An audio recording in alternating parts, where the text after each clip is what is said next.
Good day and welcome to your favorite Afro program on TV, PlusTvAfrica. Today is Saturday and I'm sure a lot of our viewers are home watching. Some are in the office watching us with their devices. I'm Mudashiru too, and today will be an interesting moment on the show. We'll be dedicating a very good part of the show on boxing, where we will be speaking with a very important personality in Nigerian sport, talking about Azania Omagege, who is the president of African Boxing Confederation. It's good to have you on the show, sir. Good morning. We have to apologize to our guests for coming a little bit behind schedule. But let's go straight to our discussion today, President of the African Boxing Confederation. We all know from reported tabloid and everywhere that there's crisis that's rocking Nigerian Boxing Federation. You have been promoting boxing for a very long time beyond Nigeria and Africa. Your names are everywhere when it comes to the promotion of boxing, both administrative and in ensuring that Nigerian amateur boxers get the best in the world of boxing. But beyond that, we know presently that there's crisis that rocks Nigerian Boxing Federation. As a very diligent man, please, can you tell us what's happening in Nigerian Boxing Federation that belongs to Nigerians? Yeah, good morning, and thank you for having me on your show. Just a point of correction, I'm the Vice President of African Boxing, okay, and the interim president of the Nigerian Boxing. Okay. Yes, thank you for that correction.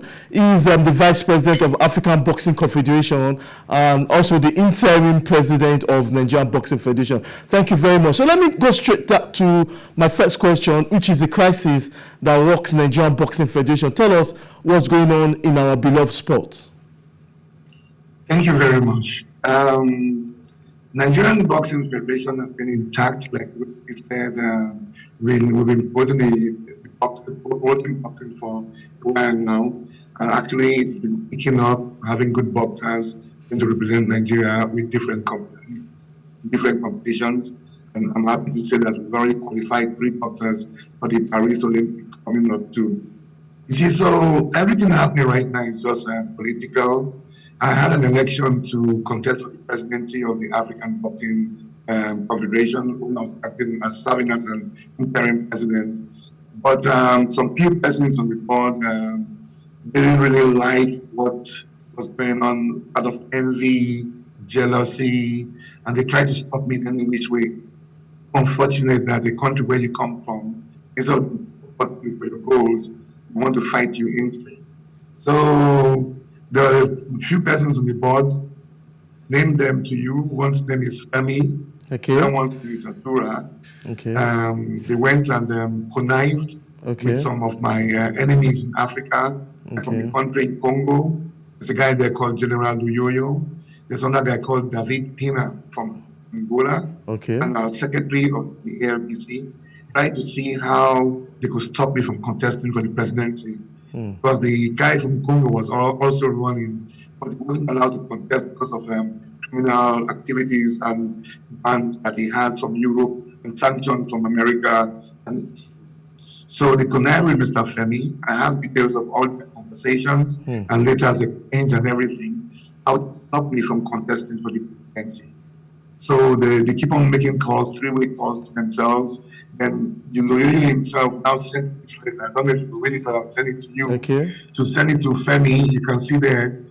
Definitely. Draft. Yes. Yeah, to give it to the president of Nigerian Boxing, who is General Minima, to sign that Nigeria is leaving IBA. The crux of the matter is this. The IBA, which is the International Boxing Association, controls amateur boxing in Nigeria. It's been there for over 40 years, and that's where we all belong. Yes. All the boxing champions that we know of, our head of state, all the likes of Okoro, Jeremiah, all the 20 washes, everybody, all your 6 medalists from all your silver medalists from Olympics are all under IBA. So recently, we had an election in Turkey where we had a new president who emerged. His name is Omar Kremlin. Okay. Kremlin is currently the president of the IBA, and he happens to be a Russian.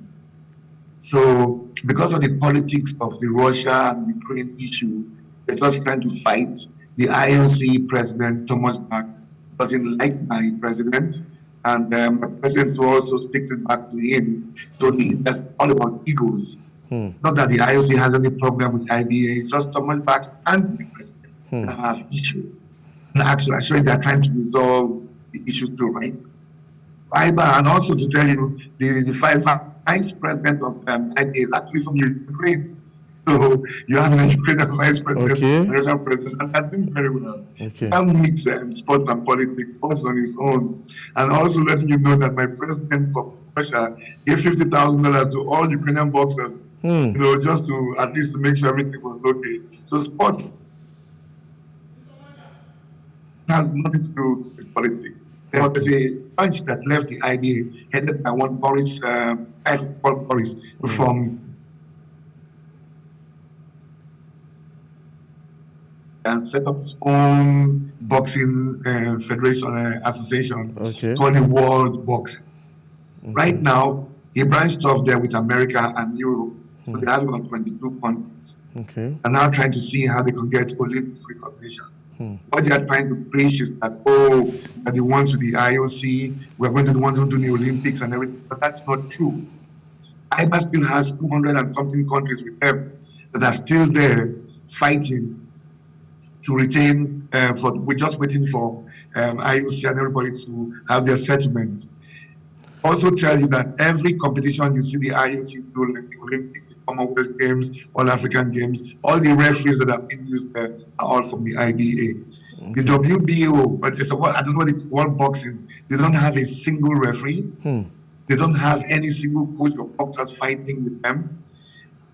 Of all the 54 countries we have here, how can only Nigeria on its own just leave and go to join a rogue body that nobody has heard of? Okay, before how was this? Yeah, well said. I'm sure a lot of our viewers are. Let's look at the crisis between you and the former Chief of Army Staff, about his tenure. That's the picture of the Chief of Army Staff on the screen, who is Kenneth Minima.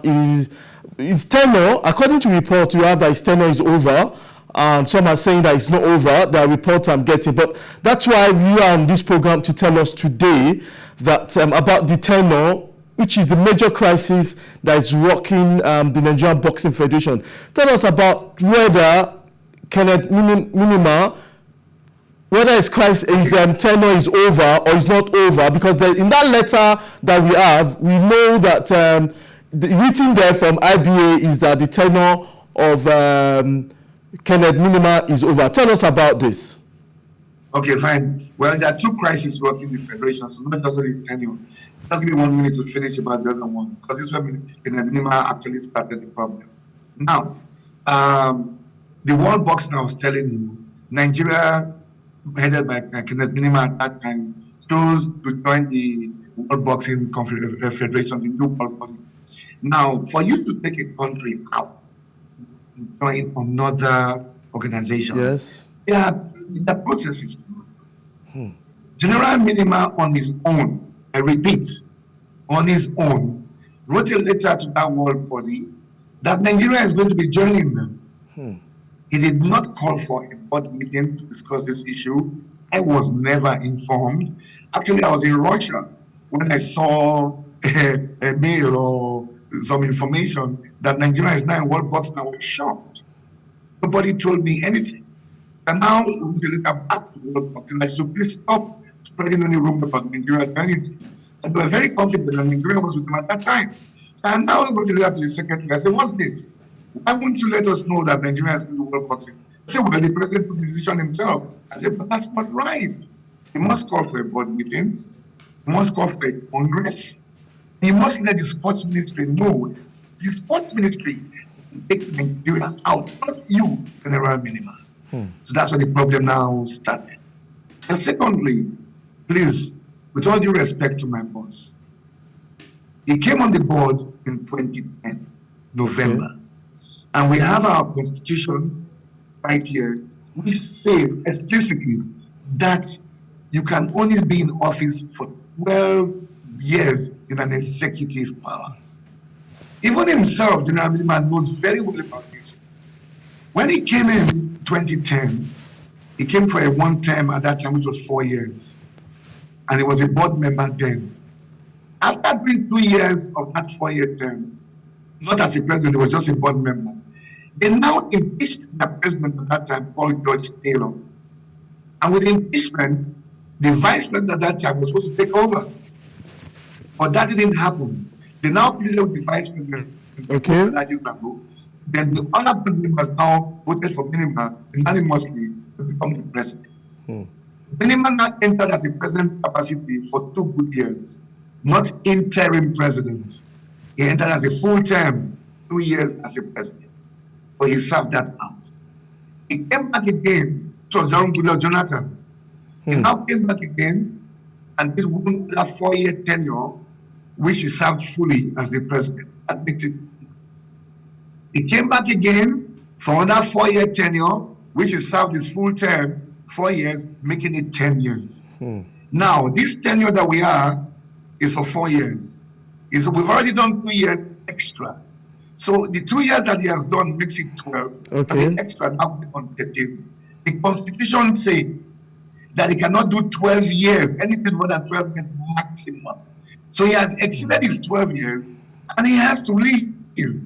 Nobody on the board wants to talk about it. And I can't keep quiet about this, but this is a constitutional issue. Even before the retirement, I spoke with a few board members. They all know, so let them not pretend.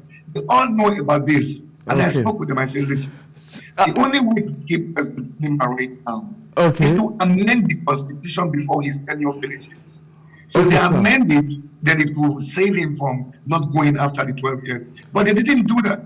So right now the 12 years is over, and he still did not want to leave. So I now wrote a letter to IPA, and they now wrote to him, President Nima, so please respond. Well, he did not respond, and he was suspended. Okay. Suspension letter here from the integrity group, integrity unit of the IPA. Okay, well said, because I see more questions from the other side about a November 11 letter given to you about your suspension. But before then, let's go on this quick break. When we come back, we'll be talking about this wonderful. So let's take this quick break. We'll be coming back to talk about the November 11 letter given to you.